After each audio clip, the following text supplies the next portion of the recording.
I am the daughter of earth and water and the nursling of the skies. I pass through the pores of the oceans and shores.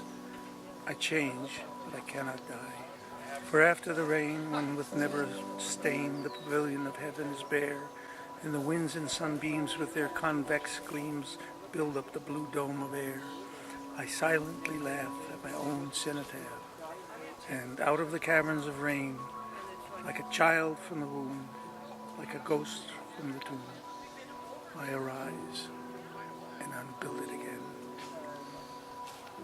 And you want to hear a beautiful story?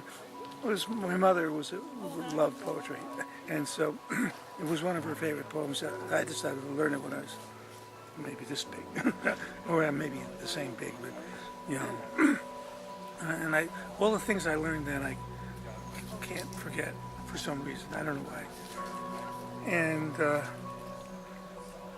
my youngest daughter was the first of my children to get married, and she knew I knew a lot of poetry, and I had recited it to them. And she said, "Pa, as a favor, would you mind at my wedding to recite a poem?"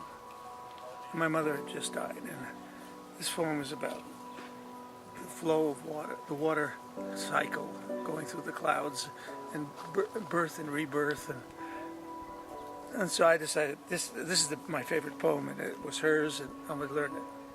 I would recite it, so I did it at her. And then after that, I had 5 more weddings. I had to do poems for everybody, and it had to be different poems. I had to even learn some poems for my other kids. But anyway, my eldest daughter came to me and said, "I have your present," and she recited it. So her younger sister said, "I'm going to learn it too." And then we forgot about it. And a year or so later, we were in South Africa on a safari because my youngest daughter was on her honeymoon. They were there, and we met them. And we were reciting poems and everything. I was reciting other poems that were about animals that I knew. And then I suddenly thought, "Sonia, you were going to learn the cloud." She said, "Oh my God." And she knew it. Oh, I recited just the last verse at my wife's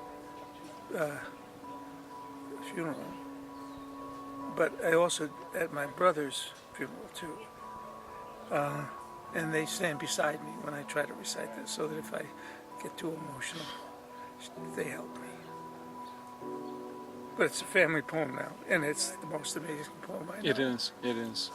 That orbed maiden with white fire laden, whom mortals call blue, glides glimmering o'er my fleece-like floor, where the midnight breezes strew, and wherever the beat of her unseen feet, which only the angels hear, they've broken the woof of my thin roof, the stars peep behind her appear, and I laugh to see them whirl and flee like a swarm of golden bees, while I widen